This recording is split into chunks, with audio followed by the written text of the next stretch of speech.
அறுபடை வீடுகளிலும் பக்தர்களின் கூட்டம் அலைமோதும் வைகாசி விசாகமானது. இந்த ஆண்டு ஜூன் 9ஆம் தேதி திங்கள்கிழமை வருகிறது.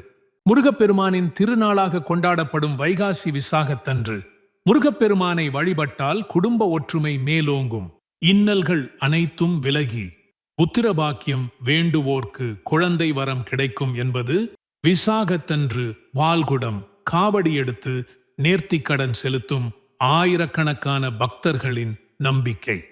அன்றைய தினம் வீடுகளில் பக்தர்கள் விரதமிருந்து முருக பக்தி பாடல்களை பாராயணம் செய்வது வழக்கம்.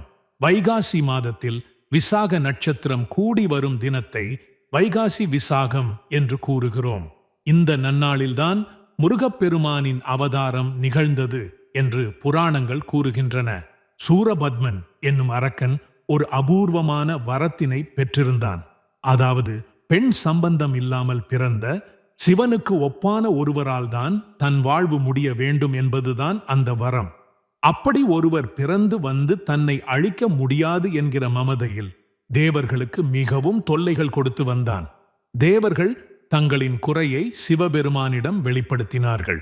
அவர் தன் நெற்றிக் கண்ணில் இருந்து 6 பொறிகளை உண்டாக்கினார். அந்த பொறிகளை வாயு பகவான் சரவண பொய்கையில் கொண்டு சேர்த்தார்.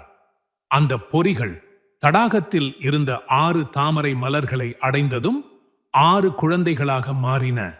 இவ்வாறு அமைந்த அவதார தினம்தான் வைகாசி விசாகம் என்னும் உன்னதமான திருநாள்.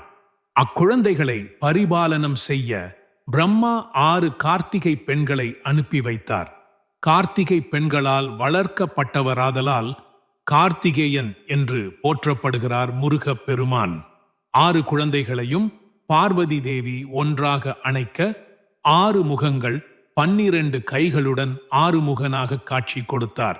தேவர்களின் சேனைக்கு அதிபதியாக இருந்ததால் தேவ சேனாதிபதி என்று அழைக்கப்படுகிறார்.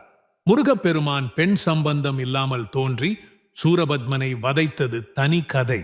அன்றைய தினத்தில் கோயிலுக்கு சென்று முருகப்பெருமானை வழிபடுதல் கூடுதல் பலனை தரும்.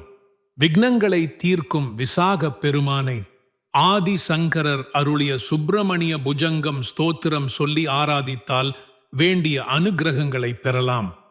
விசாகம் சர்வ பூதானாம் சுவாமினம் கிருத்திகா சுதம் சதாபாலம் ஜடாதாரம் ஸ்கந்தம் வந்தே சிவாத்மஜம். இந்த துதியை குறைந்தது 18 முறை கூறினால் சங்கடங்கள் விலகி வாழ்வில் மகிழ்ச்சியும் வளமும் பெருகும்.